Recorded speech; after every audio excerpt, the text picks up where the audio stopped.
As the Arab Spring goes on, it's yet to turn into summer in some countries across the Middle East. Long-standing governments have fallen in Egypt and Tunisia, for example. There has been violence but no regime change in Bahrain or the Yemen. In Libya, Gaddafi clings on, while in Damascus, the Syrian president remains defiant, blaming yesterday widespread violence and unrest on saboteurs armed with sophisticated weapons. His words. More than 1,000 people, we think it's only an estimate, have so far died. Thousands more have fled to refugee camps on the border with Turkey. Yesterday, in a speech to the Syrian parliament, President Bashar al-Assad made some vague promises of reform, a national dialogue to listen to the demands of what he called legitimate protesters. But that's not impressed, obviously, the opposition. George Galloway, it's a part of the world you know well. 2005, you praised Assad as the last Arab ruler. You praised his reforming zeal. You described him as a breath of fresh air. I think I wasn't the only one. But I think you got it wrong.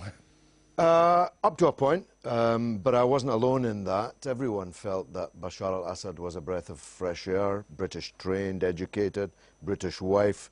Mr. Blair was all over him, just as he was Colonel Gaddafi. Indeed. Stayed at Buckingham Palace. Stayed at Buckingham Palace. Just Palace. to be as evil a dictator as his father. I wouldn't put it that way. I'd say this. He's had 10 years to reform and he hasn't done it, and he's probably left it too late. He's now had 3 speeches to address the unrest in the country, and each has failed.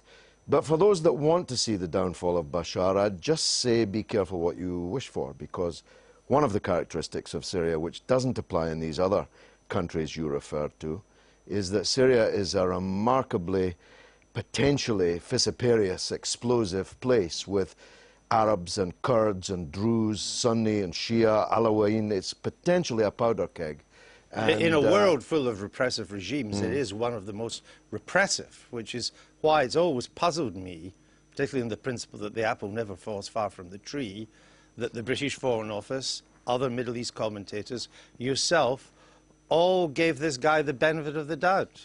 Well, my feelings about him were different from the Foreign Office in this respect. I supported, indeed still support, Syria's stand on Arab national issues. On Palestine, for example, it refuses, unlike the other frontline states, to sign a surrender peace with Israel. It demands its land back, continues to support the Palestinian resistance and the Lebanese resistance for that matter. Even though that's what made him the last. Even though he was repressing his own people. Well, that's the paradox. Undoubtedly, that's the paradox. So that his own but of course, he's not without. His own people had a lot fewer freedoms than the Palestinians have in Israel. No, I don't think that that's true. The Palestinians are under illegal military occupation for almost half a century. Do you support the two-state solution? I don't. I think there should be a binational state. Do you think Israel has a right to exist? Palestine. No, no state has the right to exist. A state is a political formation. Any more than communist Russia had a right to exist. Russia has a right to exist, but not communist Russia. So what I'm arguing for, and have always, is a binational state of Israel-Palestine, Palestine-Israel, where all the Jews, all the Christians, and all the Muslims live as equal citizens. It wouldn't be a quote-unquote Jewish state, no. Even under the two-state solution, I understand. Now, you work for Press TV, this Iranian TV outfit in London.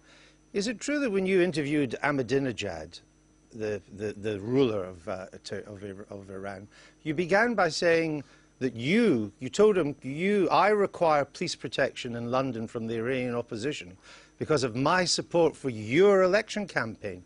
I mention this so you know where I'm coming from. Andrew, I hadn't known I was on trial today. I thought you wanted my expertise on Syria. Did you say that? You used to work for Rupert Murdoch of Fox News. We could, I think, quote some choice things from Fox News, and the short answer is no. I supported Did you say that? I, like ABC, supported the fact that Ahmadinejad won the election. I didn't support his election in any way, and I defy you. You said because of my support for your election campaign. We could lay £1,000 each here on the table, and I can give you my 1,000 if you show me a scintilla of support for his election campaign. Well, I'm simply asking, did you say that to him? No, I said my support for the outcome of the election. That's a different thing. I mentioned this so you know where I'm coming from. Yes, that's right. Would that be conceivable for any BBC interviewer to say to the Prime Minister, leader of the opposition, I'm a big supporter of yours. I just want you to know that before I begin the interview. It's very conceivable on Fox News that you used to work for. Very, very conceivable. The difference is, you see, you think because you support and are associated with right-wing drivel that nobody will cast that up at you. You know, I knew that the way you would reply to these questions would be playing the man rather than the ball.